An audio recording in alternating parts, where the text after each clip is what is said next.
Okay, well, welcome everybody. We live in a world that's changing faster than at any other time in human history. And when you think about that, that's sort of surreal. The acceleration of our world through technology is not only going to massively change our human capabilities in the future, but it's actually going to change the experience of what it means to be human.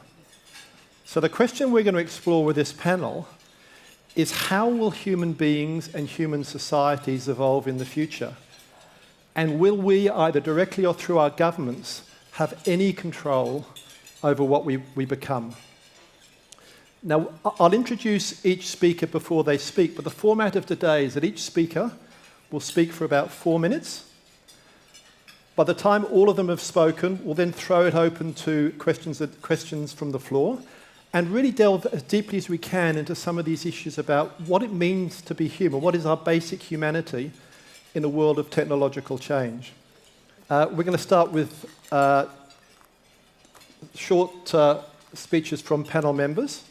As you'll see, there's great diversity in our panel and great breadth of knowledge about just thinking about the issues associated with the future. The first person to speak is Raymond McCauley. Raymond's a scientist, engineer, and entrepreneur working in the forefront of biotechnology. He's chair of digital biology at Singularity University and the co-founder of BioCurious, the world's first biohackerspace. He's had a long career in DNA sequencing and genetic engineering. Raymond. Thanks, Peter. So I just wanted to go ahead and sort of reaffirm what we're all thinking, that the world is not just changing, but it's changing radically right in front of us. And it's changing especially how we do our work and how we do our education, or it should be. But it's not keeping up. And we need to radically change those things because right now we're in the midst of an educational system that is, at best, training people for jobs that disappeared about 5 or 10 years ago. And sometimes for jobs that won't be around very much longer. How many people know that the place you live, the place your kids go to school, how many people know that they're doing coding work there? And you feel good about that because that's a next generation skill. Coding is about to be obsolete. And I hate to say that. I think it's useful as a skill as far as changing the way your brain works, having an outlook on the world, but coding is a skill and an employable skill, how many schools are teaching how to herd AIs, which is really what we're going to need to be able to do. Some of the more advanced systems are these things like Khan Academy and Coursera. Those guys are all about, well, make videos, we'll go ahead and scale, we'll put it out there. We're not teaching people how to go hands-on with the technology, which is going to be crucial to actually understanding it, instead of sitting and absorbing YouTube videos. And then the other thing, some of you are nodding your heads because you're like, that's right, I'm restricting my kids on screen time. I'm not letting them do those things. Well, that's a mistake. And I know the conventional wisdom has been less TV, you don't just turn your kids loose on the computer. It turns out we think now that the more complicated their environment is, the more unfettered access, within reason, with some caveats, that they've got to these resources, the better things are going to work out. So with those little provocations, I wanted to go ahead and make one last one. The whole thing's about to get even more complicated because we're right in the midst of changing the nature of intelligence and life itself. And I'll take a little bit of the credit and the blame for that because of the work we're doing with DNA and genetic engineering. What it means to be human is right in the middle of a revolution that's going to continue for the next 20 years, and it's going to make things like the abortion debate look like a little bitty tempest in a teapot. So hope we get to talk some more about that.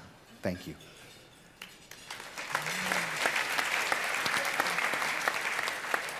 Okay, Raymond, just one question. As a species, we've evolved over millions of years from our ancestors, and over that time our DNA has adapted to a changing environment.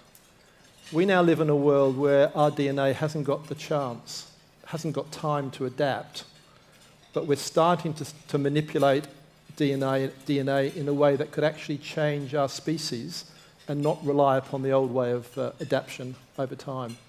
Is it inevitable that we're going to evolve into something different? My quick answer is yes, because We've got the tools, we've got the skills. We may not have the wisdom to do it right.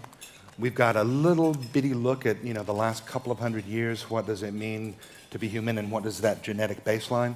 One of the things we've actually talked about is, the fact that we've got medicine, the fact that people have crutches and wheelchairs, and we've got vaccines, that means people don't die off at the rate they used to. Darwin no longer rules, and so evolution has stopped.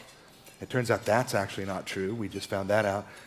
Human evolution has actually accelerated in the last 50 to 70 years and continues to do so, apparently because we're creating this more complicated environment. It's not all about, who gets eaten by a wolf. It's now who gets into the good college and does this and makes enough money to reproduce, or doesn't care about reproducing. It's complicated, and we still don't have either the wisdom or the baseline to understand even what's going on with that. But at the same time, we're going to be designing the new humanity, several new humanities. Okay, well that naturally leads us into our second speaker, Brian Forde. Brian is Director of Digital Currency at the MIT Media Lab in Massachusetts, where he leads efforts to mainstream digital currencies like Bitcoin. But just as importantly, his previous role was a senior advisor for mobile and data innovation in the White House. And before that, he was in the field as a private sector person, establishing one of the leading telephone companies in Nicaragua. The reason I say it naturally leads on to Brian is because somehow we've got to control these developments that are taking place. And we've all agreed that governments actually, or most of us have agreed, that actually governments aren't well placed to manage that change. So Brian. Great. And one small correction. I'm actually a senior lecturer at the MIT Media Lab, or at MIT Sloan. I was the founding director of the Digital Currency Initiative. And so I think a few things we have to think about is, actually, it was interesting watching the questions, and I hope that the people that said, I understand blockchain, were the ones that my master class earlier today. And but seeing the concern I had with your concern about how many people understand, or in government understand the role of technology, is that that was actually my thesis, and what drove me to go work at the White House as a senior tech advisor there. Because, like you, I believe that we didn't have enough technologists in Congress. And it has real impacts, especially as we're talking about decisions that are made by algorithms, or future decisions that will be made by artificial intelligence. We're seeing governments use this already today. I'll give you a couple examples. One example is across the United States, there are parole boards who are using software to determine the likelihood that someone might recommit a crime. And when they look at that analysis, they may then make a determination about whether they should offer parole or not to that individual. Now, because the Freedom of Information Act did not apply, it took a lot of work to be able to unlock that algorithm, because it was built by a private company.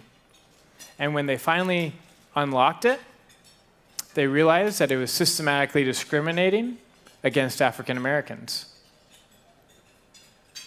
Or similarly, the state of Michigan's Unemployment Insurance Agency paid about $30 or $40 million to a private company to build software to algorithmically detect who was committing unemployment insurance fraud and who was not.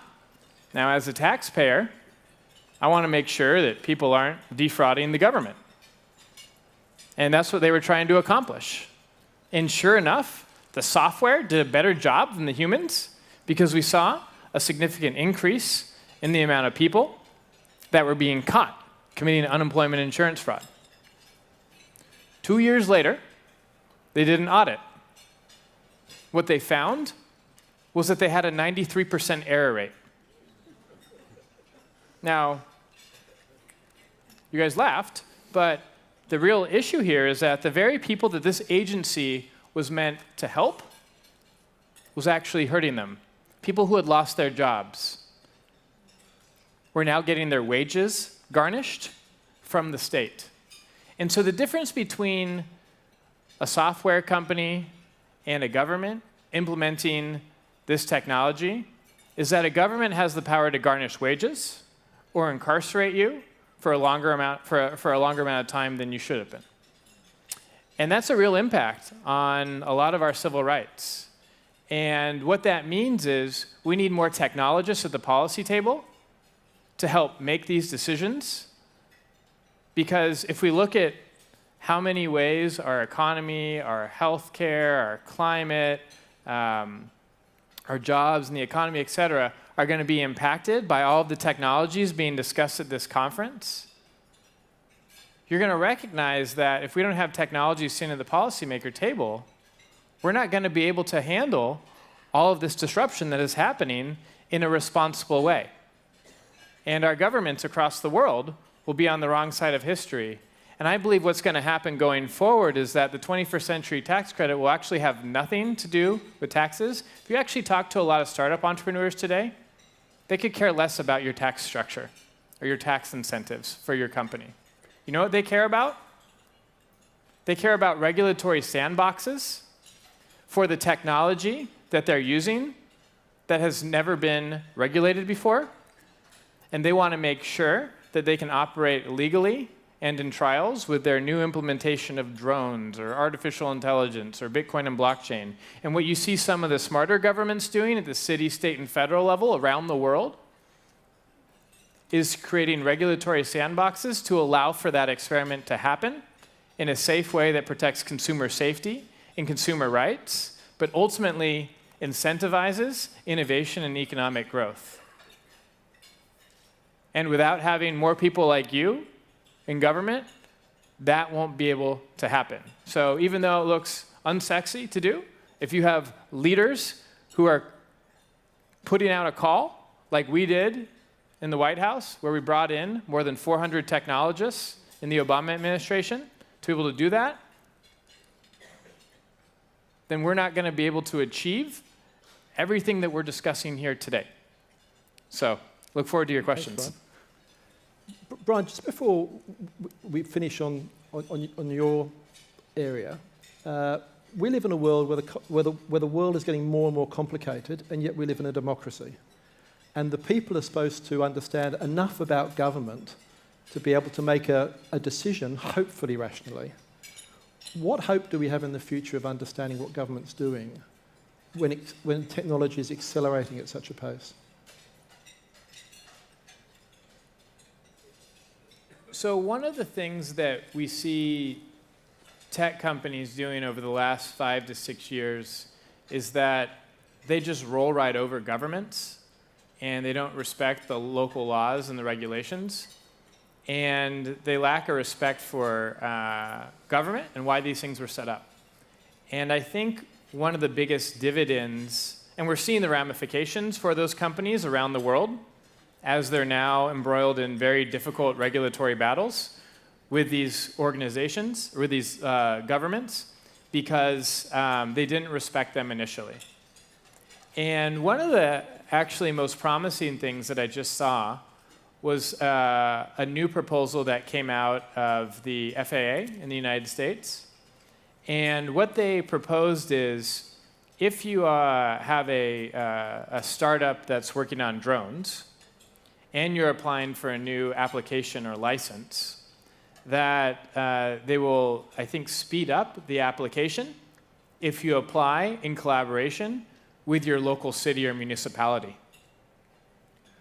which then initiates the harder conversations first and make sure that everyone's on the same page with their goals before you start to go in and build some new disruptive thing that upsets a lot of people.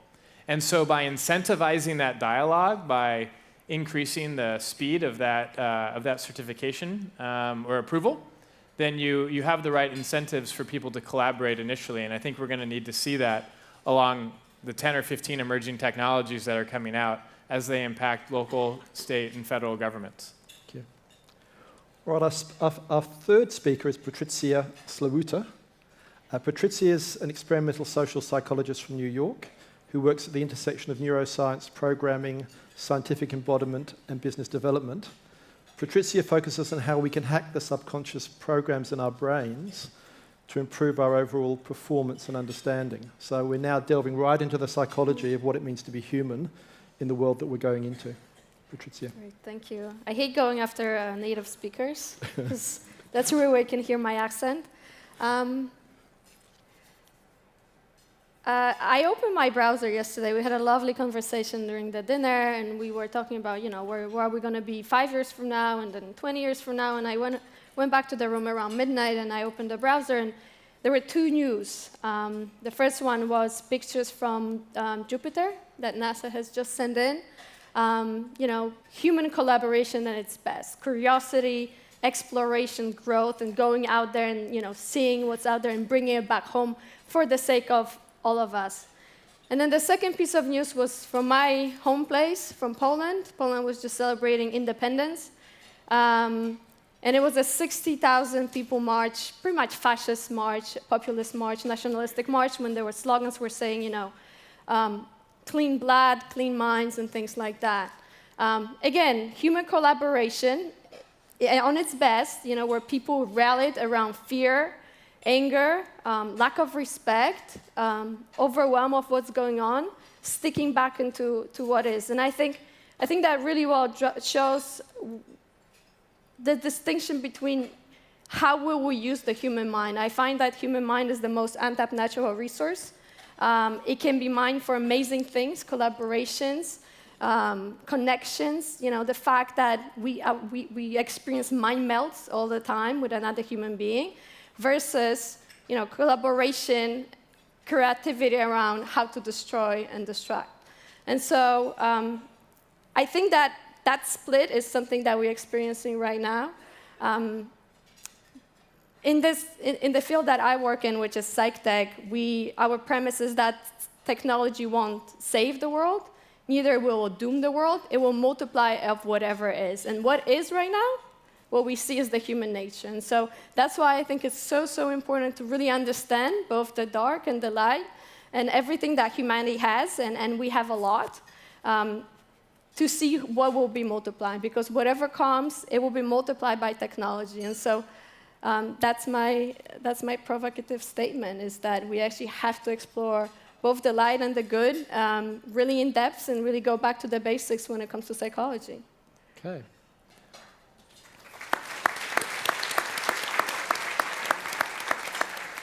Well, let me ask you this question. I think it's becoming clearer and clearer to all of us that we live in a world of algorithms. And often we're not aware that actually there is an algorithm that's affecting our mind. Is there a risk, Patrycja, that in the future we end up with two classes of people? The first class of people that somehow manage to know when the algorithms are turned on and turn them off. And the second class of people are people who just become enslaved by algorithms. That's a big question. Because that's all about self-hacking, isn't it? Yeah, it is. In psychology, we say you're only as fast as the slowest part of you. Those parts that tend to lag behind, those are the parts that actually will slow all of us down, and unless we're actually willing to go in and include them. One piece of interesting research that comes from complex system theory and it applies actually to the human mind is that what we do the best as humans is integrate. We've been doing that for millennia. That's why we're so resilient, right? The answers here on the questions were, are we resilient? Yes, we are. We just keeping up. However, where there's too much and we can't integrate, or there are parts of us that can't get integrated, the system tends to go into one of the two states. Chaos, complete chaos, and we see it in some places in the world, or rigidity, right? Putting up walls and stay away, and this is how things are supposed to be. So I think really the key is that integration. How to do it? I think it starts with a narrative of hope for and meeting people where they are. And so we all here because we're excited about technology, and we are in some way. And there are always two basic movements in psychology or any life. It's towards and away from, right? You look at bacteria, that's what it will do. It will move towards food or whatever, or away from pain, and we do that. And I think there are two major narratives that we have going on and that are diverging right now. The one is towards, right, exploration and exponential growth and singularity, and we're towards that, and a lot of us here. And then there are people who are away from, and they're like, no, no, no. Give me back my respect, give me back, my sense of control, and that's a very, very big driver for so many people's sense of control. Okay, so we're going to see a change in the experience of what it means to be human based upon your capacity to actually control your perception of the world.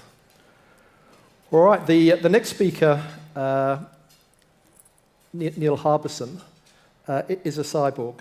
Something that we've seen historically in science fiction movies. But Neil could actually be a vision of the future. Completely colorblind since birth, Neil has the antenna, which you can all see, actually implanted in the back of his skull. So this is not us doing a bit of a sort of a con trick. It's actually implanted into the back of Neil's skull, and this lets him perceive color through sound and connects him to the internet. So there's a real merging taking place of human senses. Neil started the Cyborg Foundation to promote people extending their senses through implanted technology. Neil. Yeah, well, I think that for many thousands and thousands of years, our species has been designing the planet and changing the planet in order to survive. And I think during this century, we'll see how people will start doing the opposite. Will start designing themselves in order to survive. And I think this is what we should all do. We should try to design ourselves instead of designing the planet in order to not change so much the context where we are.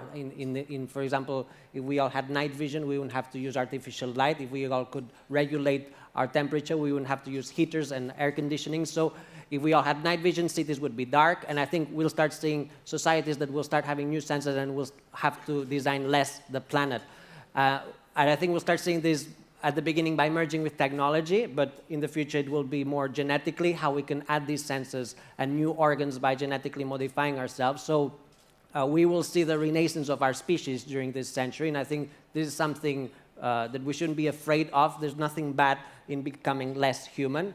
There's nothing bad if you become a species that actually respects much better the planet and other species. So I think that's what we'll see, that we'll see people with new organs and new senses during this century, and what we now call diversity has nothing to do with the diversity that we'll see in the next decades. So I think it's something that we should all be ready for, and we are already merged with technology psychologically.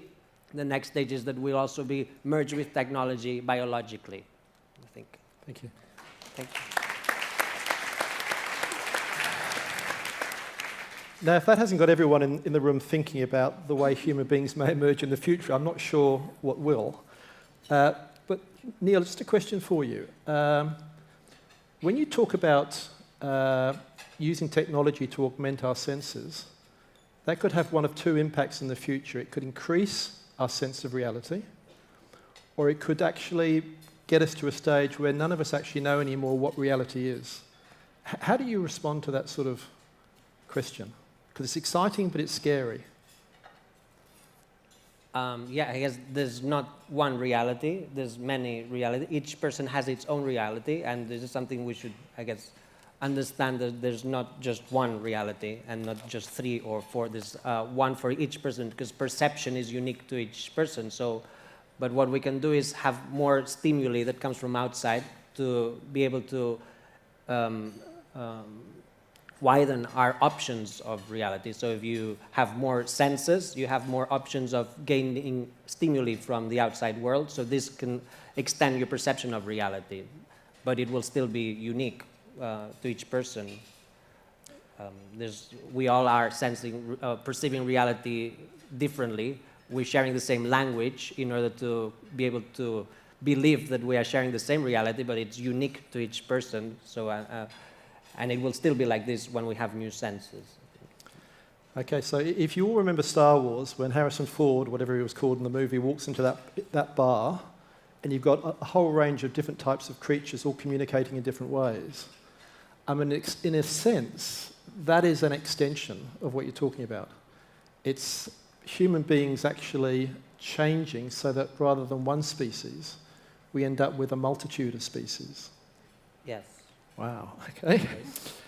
Our last speaker, Zenia Tata, is Executive Director of Global Development at the X Prize, which is, for those of you who don't know it, Google it because it's an amazing organisation that offers prestigious prizes to encourage teams to solve massive problems for the benefit of humanity.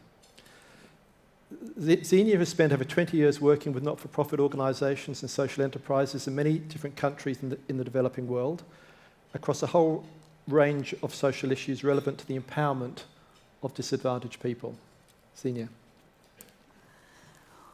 So, I'm an eternal optimist. I'm with the 58% who said that we're all going to not just survive, but thrive.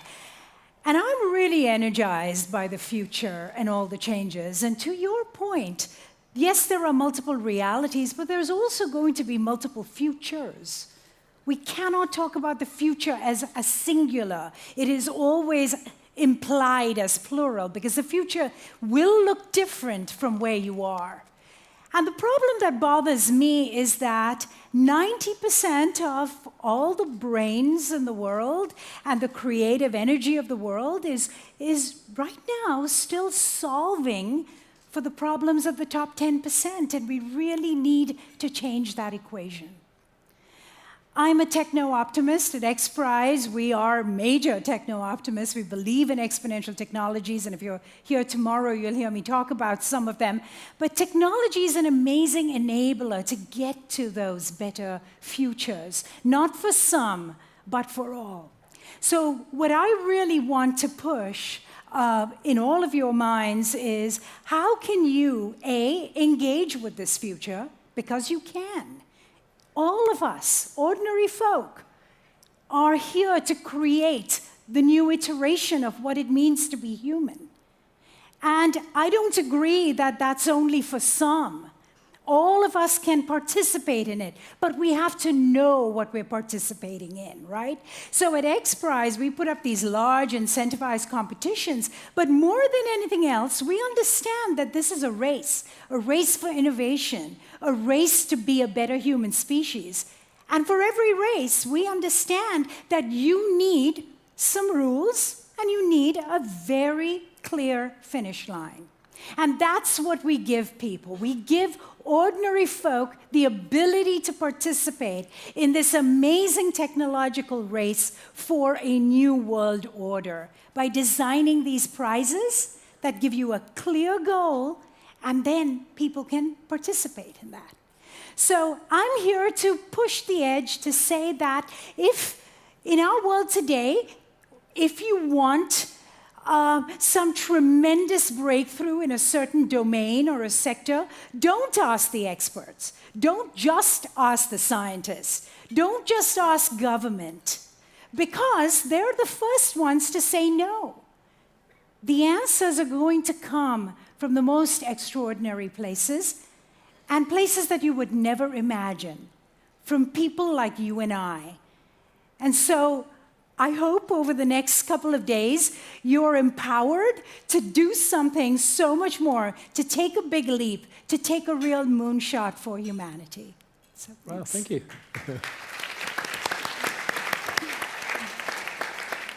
It's great to get that very positive view of what the future can hold.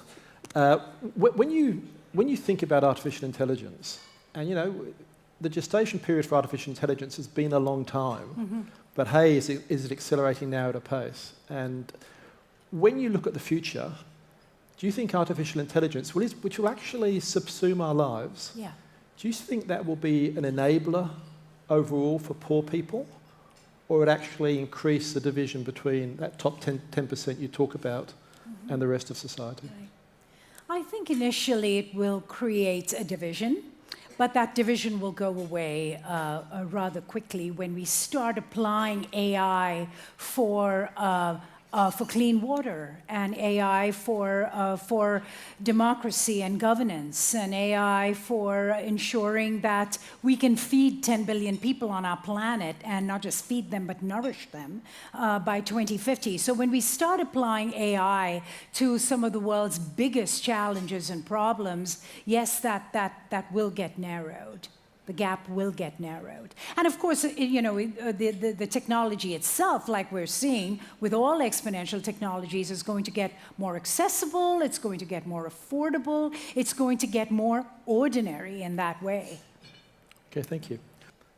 Okay, well, one of the one of the recurrent Zeeting questions that I'm getting is this capacity of our democracy to actually enable ordinary people to have the capacity to make effective decisions when it comes to voting in or out governments.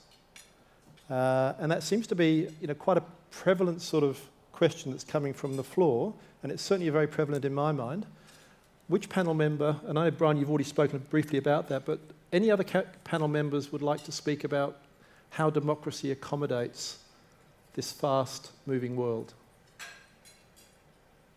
I'll take a quick hack at it. Just, if you look at democracy way back when, 300 years ago, as this new world experiment, one of the things that happened accidentally was everybody had to learn how to read. But it wasn't because of democracy, it was because they had to go read the Bible in their churches. But that then applied where then you had freedom of the press and newspapers and political candidates. We've now got this same need to have people to at least have a basic understanding of technologies, because all of these big problems that we've got in the world, some of them created by technology, are going to be solved or not by technology.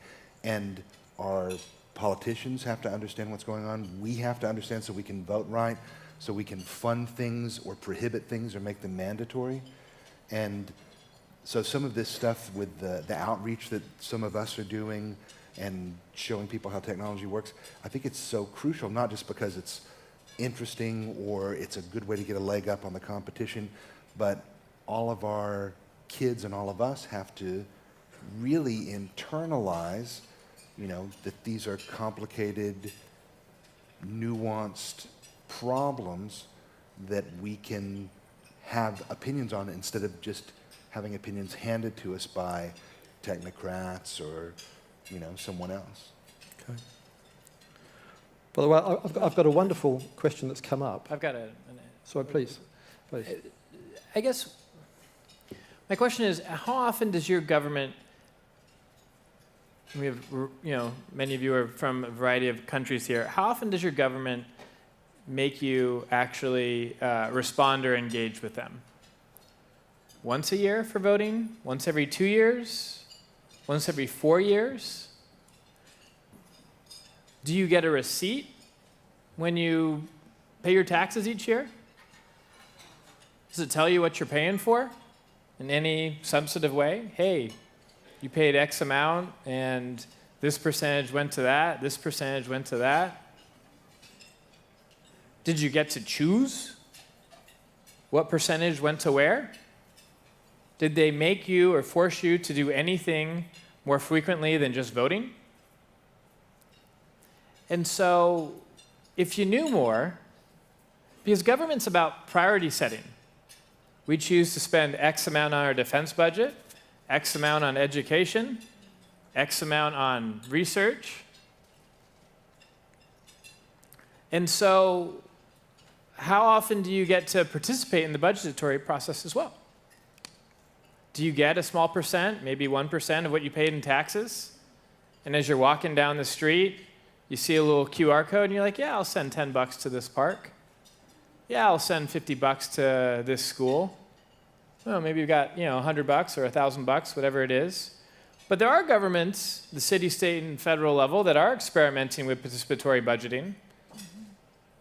That now that we have smartphones in our pocket, removes a lot of the friction to be able to do that now in a seamless way.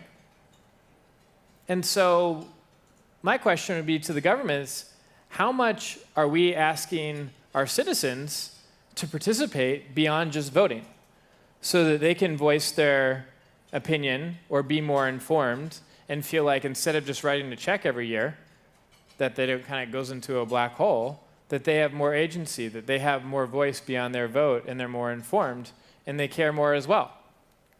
I think that would be a critical opportunity for us to better understand this large thing that looks like this bureaucracy that is hard to understand or even feel like you as an individual can have an impact. How do we give agency back to the citizens? Can I follow on that? Please, please. Yeah. In political psychology, which is the field that kind of looks at psychology of politics, There's one of the indexes is called distance from power, and they measure it every single year in pretty much all countries in the world, and it kind of measures, the well-being of a nation. And this year, the drop has been the most dramatic. People feel our actions don't matter at all, right? To your point.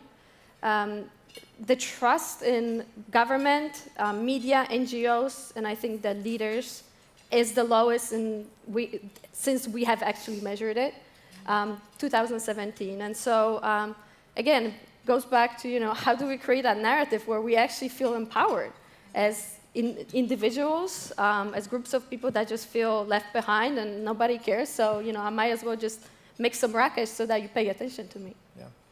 It's a really interesting one and very topical in this country because there's a group called Get Up, which basically mobilises lots and lots of people to give very clear views back to government about what they like and what they don't like. And when you look at our current government, it absolutely hates it. It sort of regards getting feedback from the population as being, how dare you? So you've almost got to change the people within government, or at least their psychology, to actually say, well, actually, we are actually employed by the people out there. Yeah.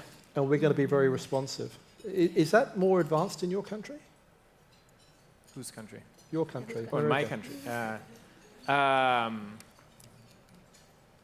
No. One thing we did do at the White House was build a platform called We the People. It was open source, so any other government, city, state, or federal could adopt it. And I remember when it was first being built, and you see some of the first decks and kind of describing it, they said, if you get 250 signatures, you had the ability to ask the White House a question, and we would have to respond. And if you get 250 signatures, then we would have to respond. And then it had to go up to 500. Then it had to go up to 1,000. Then it had to go up to 10,000. I think it ended up at 100,000 was the barrier because so many people started to engage because they never had the ability to be able to force the government to respond to questions if they weren't reporters. This was just normal people who would create these petitions. And it was, I would consider a massive success considering the millions of people who actually participated in this process. And so, what other tools? So maybe that is one example in which the Obama administration did try to solicit more feedback. And there was, we did invite people who were working on participatory budgeting across the country to the White House and share those ideas in a broad way, giving them the White House spotlight as well. But it needs to go further. How many, it's so antiquated today, at least in the United States, and I would assume in probably many other governments, if you are upset about an issue that is being voted on, you send a letter, you make a phone call, you send an email, and you assume some intern in the back is just kind of chicken scratching the amount of people who are voicing their opinion, yes or no. And then you got to trust that representative's office is telling you that the numbers that were put out, that their district said this or that, and their ultimate policy decision is consistent with their constituents. Where's the trust and transparency in that? Is there an opportunity to maybe use blockchain to be able to give each citizen an actual vote? And then where's the transparency that the representative then has to put up, well, you said this and I decided to do that, and then maybe be consistent with you? It may not be consistent with the voters, may be consistent with their donors. But what it does is, how are we using technology to remove friction, to remove that distance from government in a way that encourages participation? Because we have all these tools at our disposal, but we're not doing it. And I think what we're hearing clearly on this stage is that government does need to catch up, because it is going to make a lot of decisions on the issues that we're all working on. And if they don't get or hear from people like us, government's not ultimately going to be on the right side of history on a lot of these innovations that will positively impact so many people's lives. Thank you. Thank you. Anybody want to ask a question, or are people comfortable just going through Zeetings? Please. Do we have a microphone just over here? This question's for Raymond. Raymond, my son's got a very rare genetic disorder. They've cured it in a mouse model about 5 years ago, and I'm still waiting for them to cure it in humans.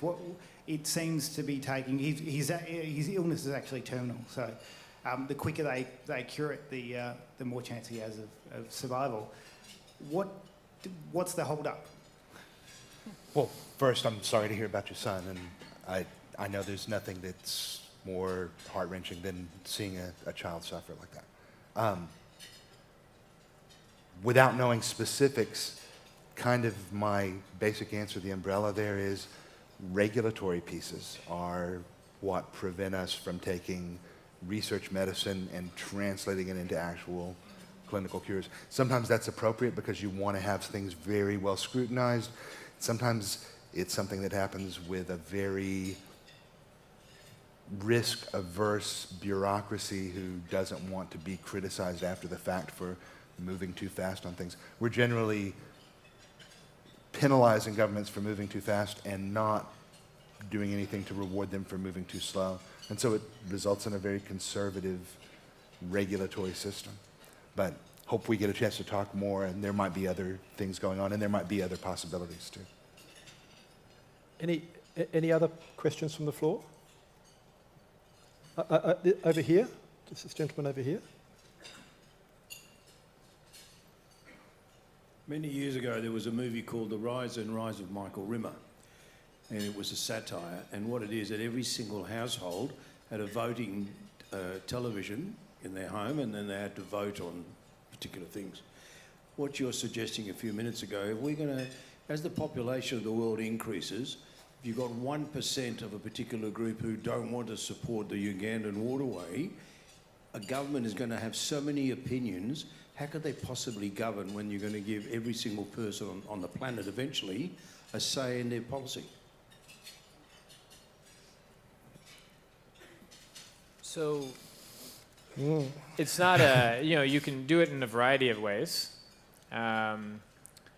With We the People platform, for example, one person asks a question, and if 100,000 other people have that same question, then you had to respond. In the other example I gave you, it's you frame a question in a way that could get voted up similar to We the People with binary responses, yes, no, or maybe an additional answer that may be appropriate.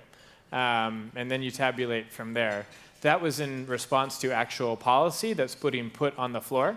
So it actually has, you can read this and say, yes, I'm in favor of this, or no, I'm not in favor of this, or there could be a but, and then they could kind of delineate the but if they want. And so I think it's important that we figure out ways to be able to hear from more people, but it needs to come in a structured way such that it is easier to make people more accountable and is easier to answer, because also you're going to have probably lower participation the more options you have for free-flowing answers. And so there's probably a balance that you have to find to be able to get the right amount of answers to be representative of the population.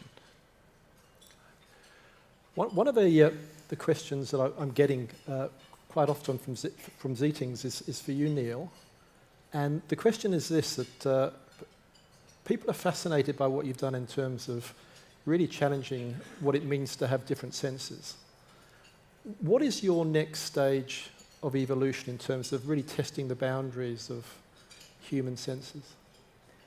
Yeah, well, it has two lines of evolution. In my case, it's increasing my sense of color beyond, now I'm sensing from infrareds to ultraviolets, but I could go beyond that. So my aim is to go beyond the infrareds and the ultraviolets. and the other part is the evolution of the body part. So one thing is evolving the sense, and the other is evolving the body part. The antenna should be able to move independently. Now I need to use my hand to move it, so it should move independently, and in the future I should be able to 3D print it with my own DNA, so it's organic, not metallic. So I guess this is the 2 lines of evolution. But in my own project, I'm also adding a new sensory organ this year in December, which will be a new organ that will give me a sense of time. We all have a sense of time, but we don't have an organ for the sense of time. So I want to see what would happen if we had an organ for the sense of time. So it will be a point of heat that will slowly go around the head, and it will take 24 hours to do the complete circle, so I will feel time. This will give me a perfect sense of time, and in 2 years or 3 years, when my brain gets used to this new organ, I want to see if I can modify my perception of time. So if I want a situation to last longer, I'll program it to go a bit slower so I can stretch time. So it's basically taking Albert Einstein's theory of time relativity into practice and see whether or not we can modify our perception of time if we have an organ for time. I think that's possible in the same way that we have eyes and we can create optical illusions. I think that if we have an organ for time, we can create time illusions. So that's my current experiment, to add a second sensory organ. I don't think anyone's going to top that, so we just get off stage now. That's amazing. Another common theme we're getting through the Deating's questions is, and it's, I guess you've triggered it partly, Ray, by talking about the fact that, like in Australia, we've all got excited about our kids coding, and you're saying actually it's going to be obsolete. How do we, as a society, prepare our kids for this world of the future? Man, you know, I always want to have a really good answer for that, and the best I can do is just keep trying. I've got 10-year-old twin boys, and if you're around me for more than 5 minutes, you'll hear me talk about my boys. I think it's the biggest challenge. It's the thing we have to figure out, and it requires, you know, perfect foresight about the future, and then the ability to do something about it. Lacking those things, we can kind of make our best guesses. I think teaching kids to think for themselves, giving them the tools to learn new things, because I think we're going to be changing, you know, professions and areas of specialization about as quickly as we change our wardrobes now. And being able to do that over and over. And also to go ahead and find fulfillment, not just in hitting some arbitrary score or making some amount of money in a job, because the nature of work itself is going to change. Finding other things to be fulfilling and working towards your heart's desires.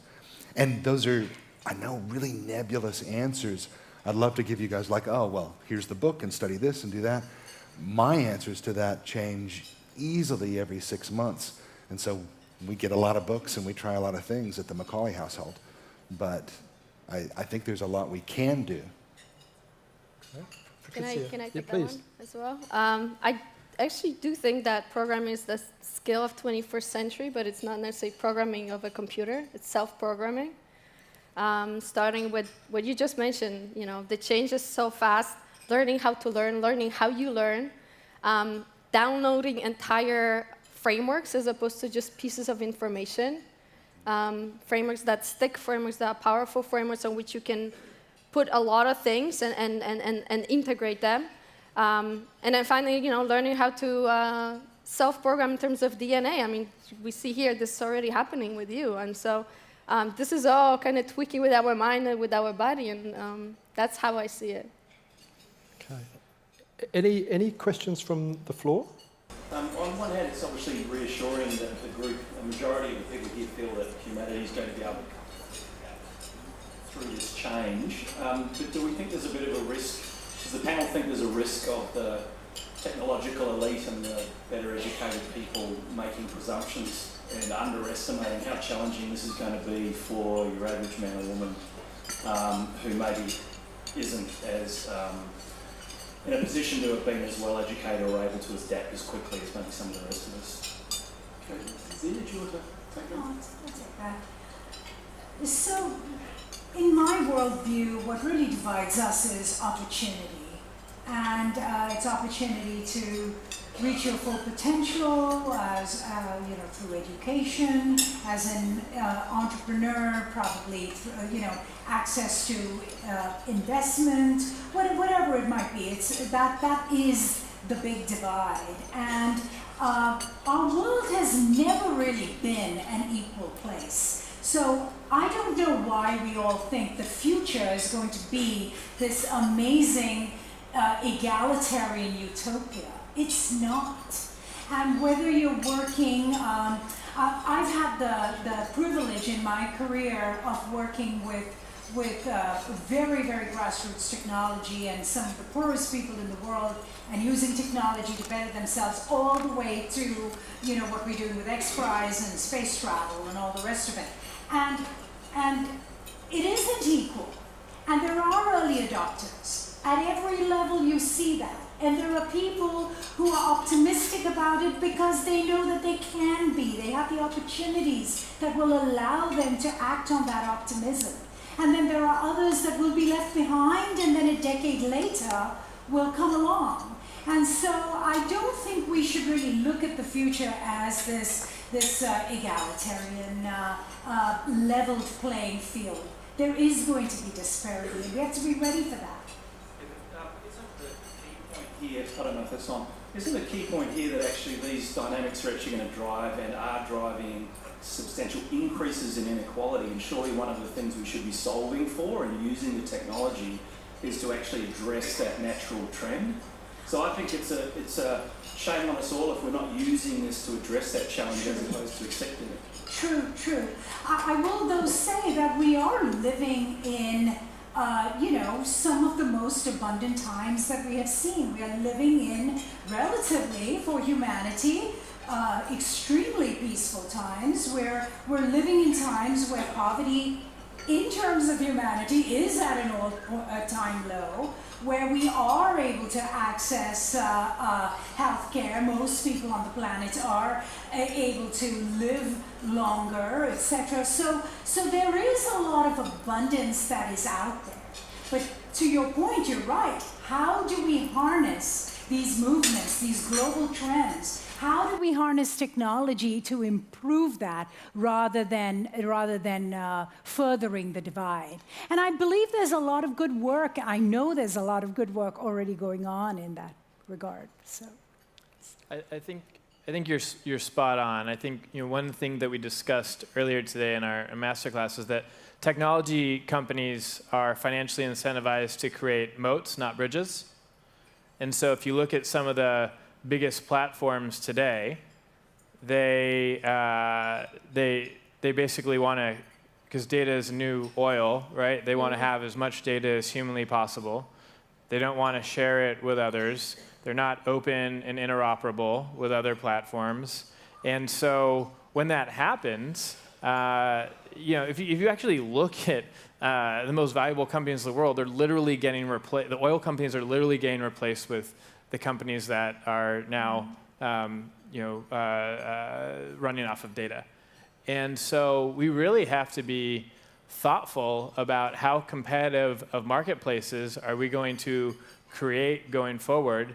How much opportunity will David be able to take on Goliath going forward if tech companies are creating these moats instead of bridges? That's why I'm so passionate about decentralizing technologies like public blockchains, because that's the promise that it provides. Since the first creation of the internet, that provided these open and interoperable protocols, and then companies naturally built on top of it and built these moats on an open interoperable platform. And so we need to think about that going forward. If you buy a Tesla today and you look at the terms of service, and you believe in the future of autonomous vehicles and that you can then earn money while it's parked and it can go and give rides, like people can kind of like flag it on an app like Lyft or Uber. Well, what Tesla says is, no, you can't. You can only use it on the Tesla future car sharing network. And so even though you've paid $40,000 or $100,000 for a Tesla, whichever model you buy, do you really own that car if you can't deploy it onto other networks? So what Tesla just did as great as their cars are, is created their own version of a moat. And that controls the amount of profit you can make. If some other company comes up with a more innovative idea, or they give you more margin, whatever it is.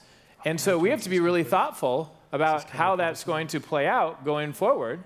Otherwise, technology, the great equalizer, will ultimately create more inequality with those who own those moats.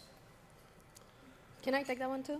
Please. Sorry, just get excited. I like hearing others people and then riff-raff of that.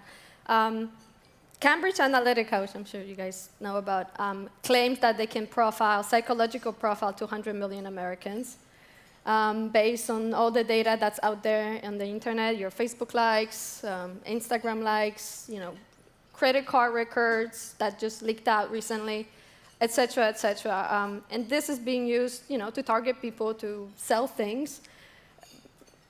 I think we can use the same information for good, right?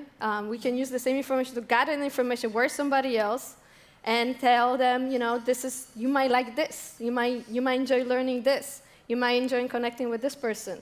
And that's what breaks my heart a little bit is everything that psychologists work on so hard is now being used to target people and sell them more stuff, as opposed to make us better humans. And I hope, we all collectively will steer that direction.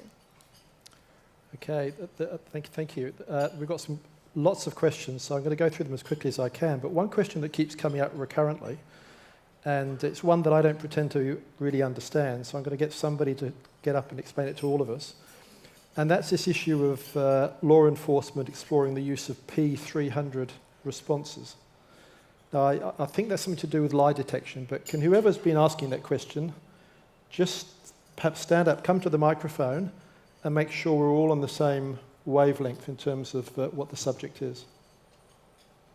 No pun intended about wavelength. That's true, thank you.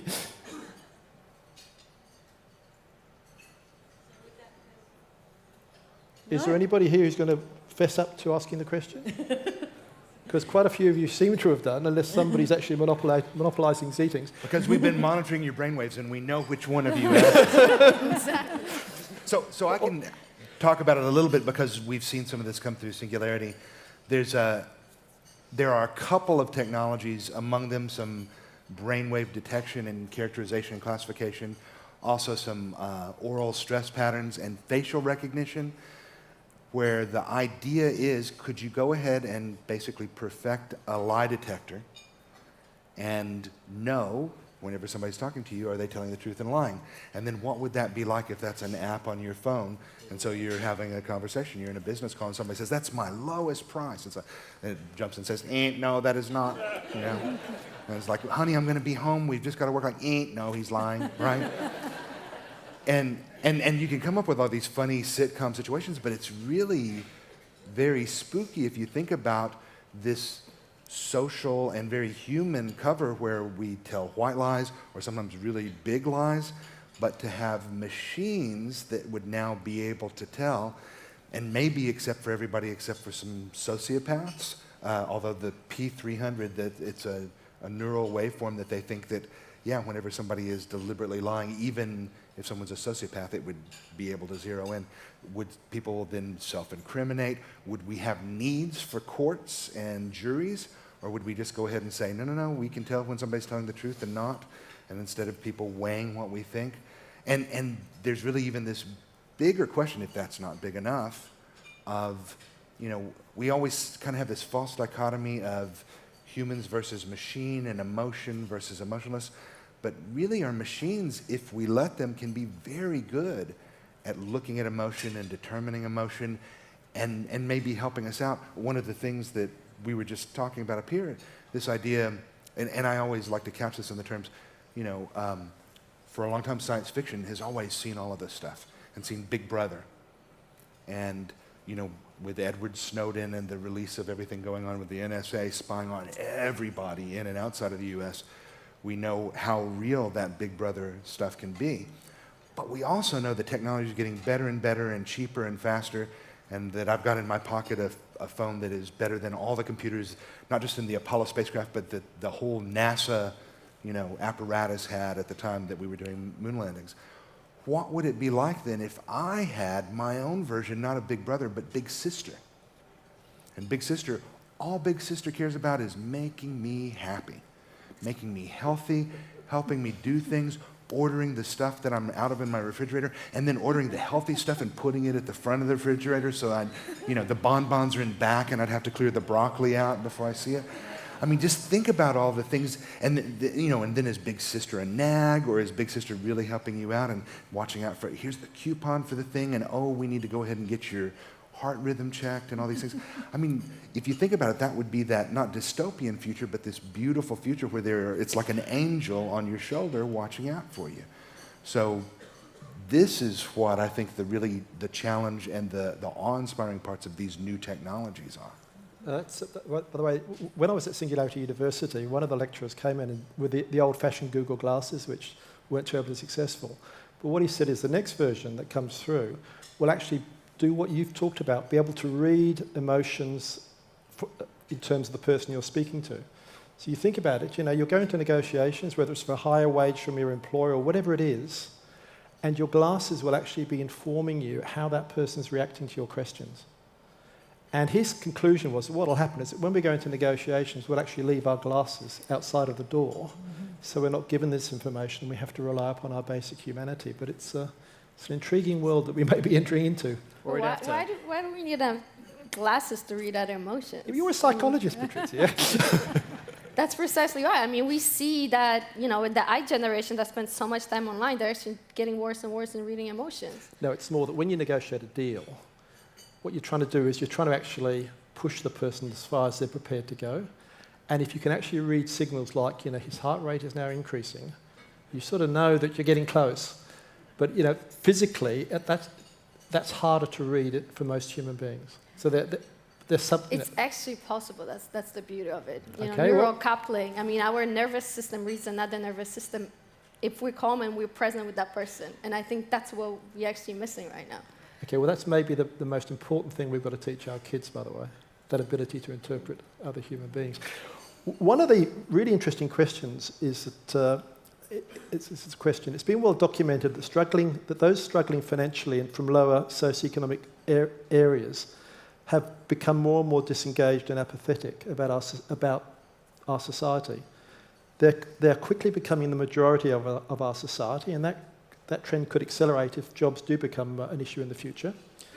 How do you get those people to share their opinions, thoughts, and decisions on the future in a way that they feel embraced by society? And again, if we think about the most disadvantaged people in our society, homeless people who really are struggling to make ends meet, how do you make them feel that actually they're part of this society rather than they haven't got a voice? Is it more what you're talking about, Brian? Is it somehow using technology, or does that actually make it even worse for them, that it's sort of dehumanizing the experience of explaining how you feel? Or Patrycja? I mean, I have a take on it, but yeah. go ahead.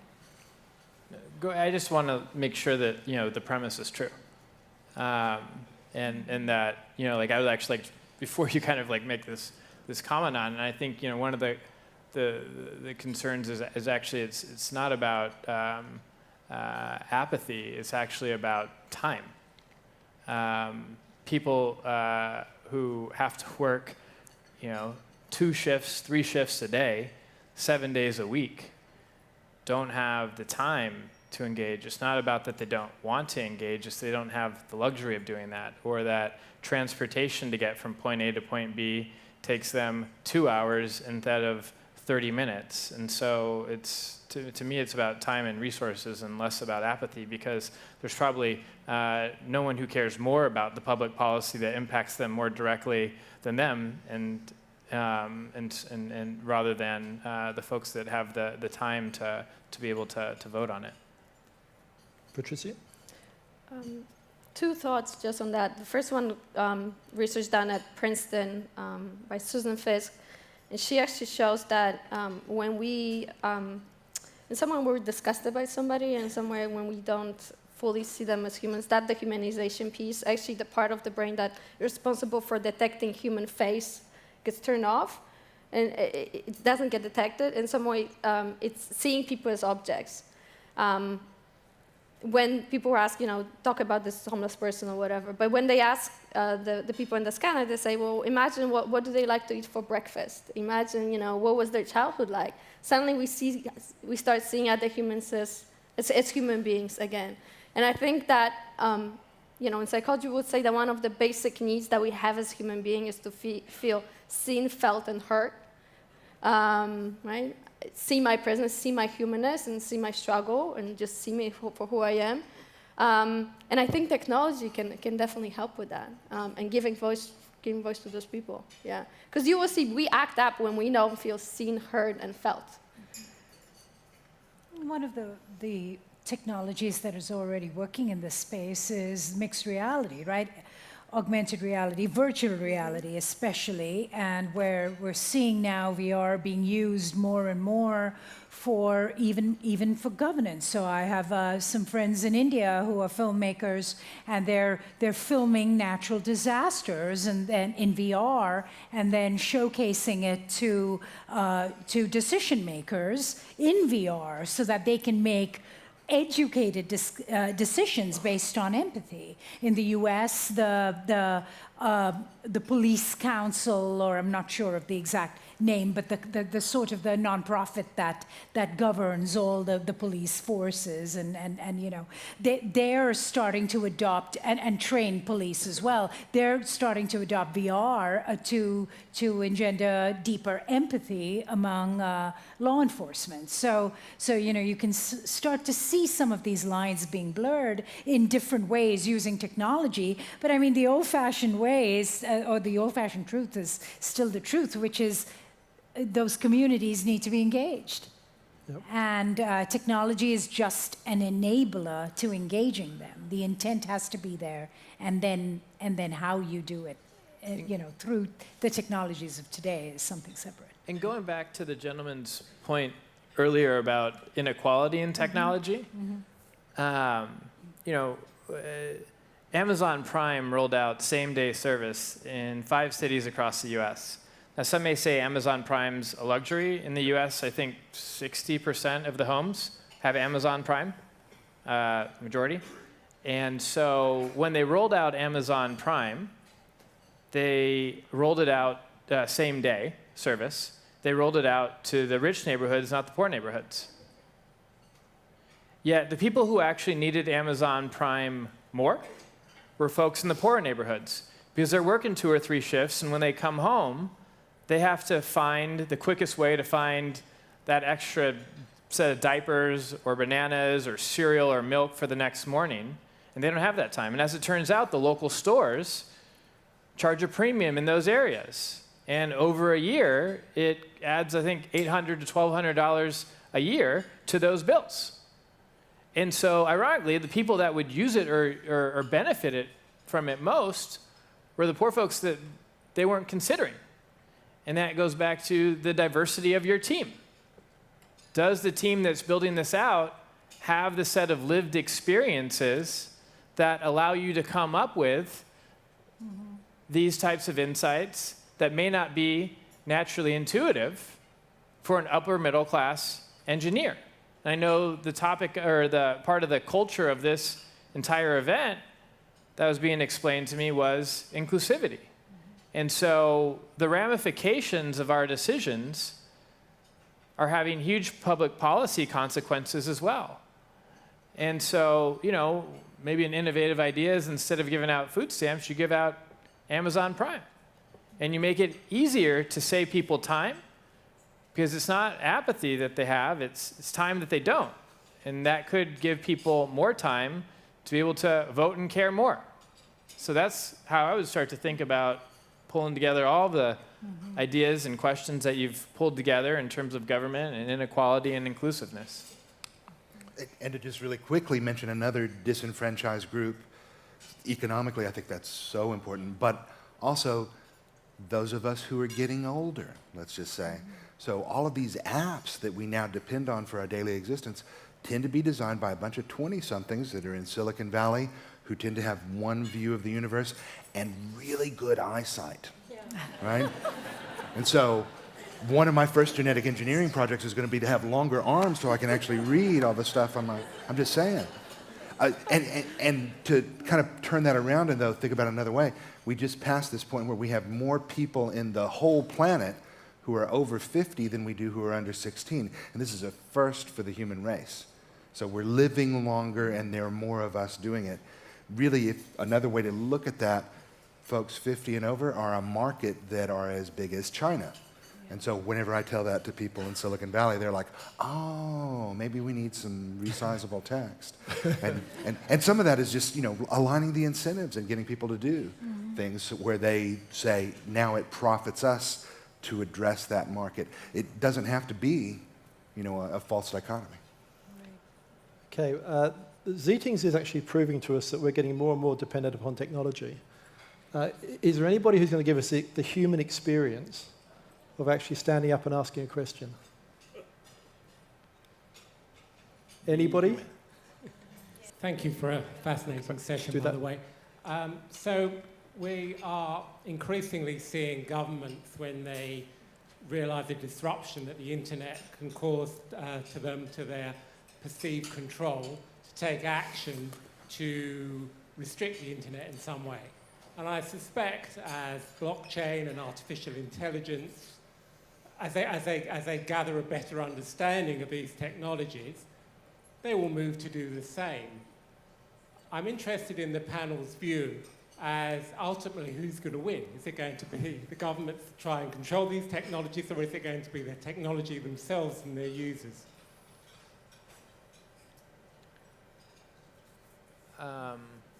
I don't believe that any government wins by trying to control technology.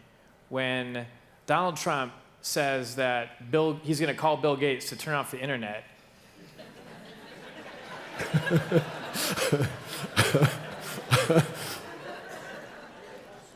it shows a level of ignorance that is the opposite of the innovation that we're striving for. I was thinking about your buzzing idea about lying. Man, I'd turn off my phone when Trump talks. The phone will be on fire. But you got to look for the win-win. And so the opportunity is that technology can enable more trust and transparency.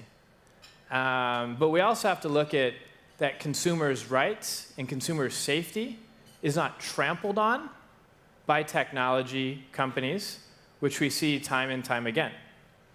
So for example, if I was to apply for a credit card in the United States and I get denied, I have a right as a consumer.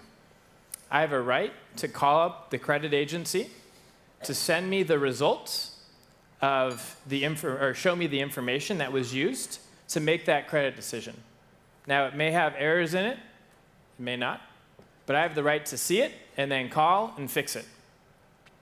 What rights do we have as consumers today for a decision that's made on your health or some other type of thing, crossing a speed light, whatever it is, where technology played a role, where an algorithm played a role, and you have the right to know, well, does that unfairly bias against me, my age, my gender, my ethnicity, my socioeconomic status?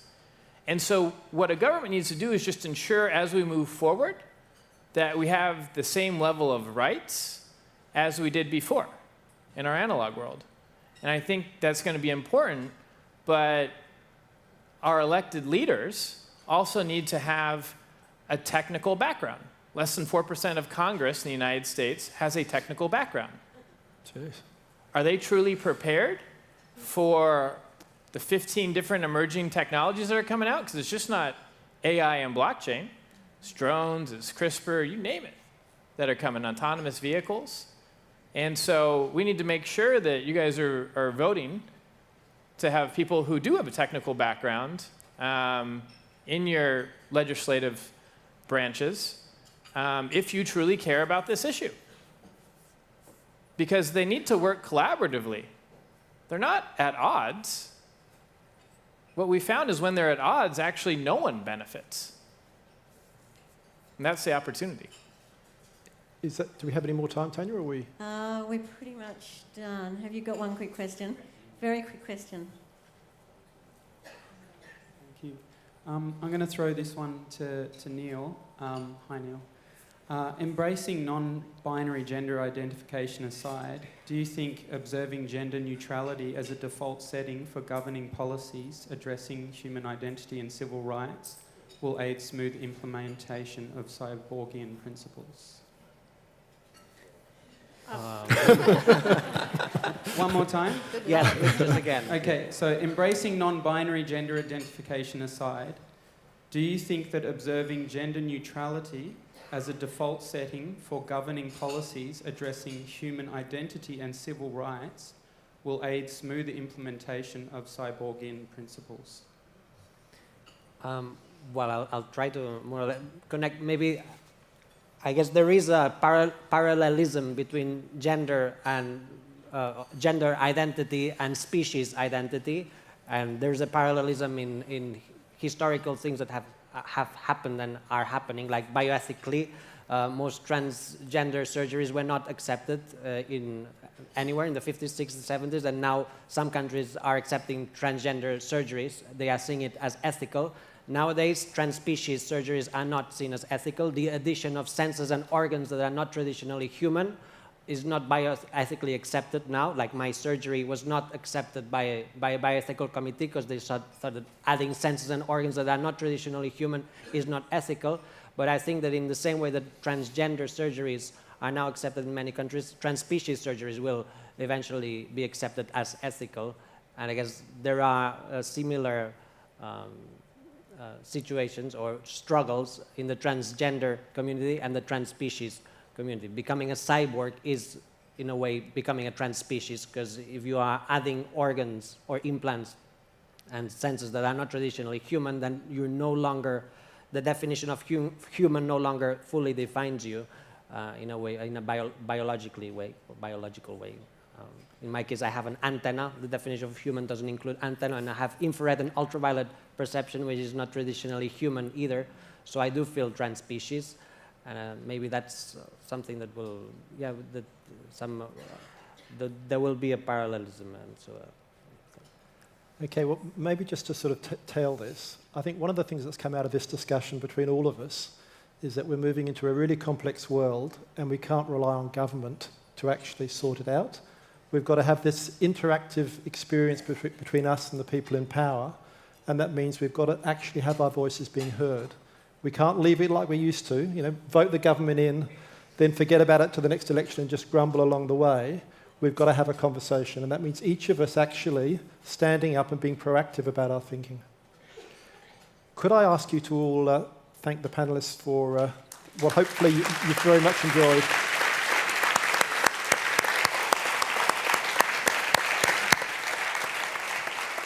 And I'm going to ask the panel just to stay, because we're going to have a group photo in a moment. And one of the things that we do at Creative Innovation is we do have artists in residence, and we have Neil here as well, who's an artist, and we have our wonderful pianist Anthony Barnhill. Please welcome him back to the stage. Yeah. So this song that I'm going to sing now is a song that was created by George Gershwin, and it's from Porgy and Bess, and it takes place in this very poor community. But though the community is poor, it's actually rich in community. It's rich in family. It's rich in tribe. And I think this is something that we all aspire to in our lives, that we want to feel connected, we want to feel seen, and we want to feel heard, and we want to feel a part of something that matters. And so this is a lullaby to a little baby. It is Summertime by George Gershwin. And when the mum sings to the baby, she says, one of these mornings you're going to rise up singing and you'll touch the sky. And I think for all of us who have kids or care about the future of the world, we want our future generations to be able to touch the sky and feel their humanity and tap into all of their senses, whatever they be, trans species or whatever. So this is Summertime.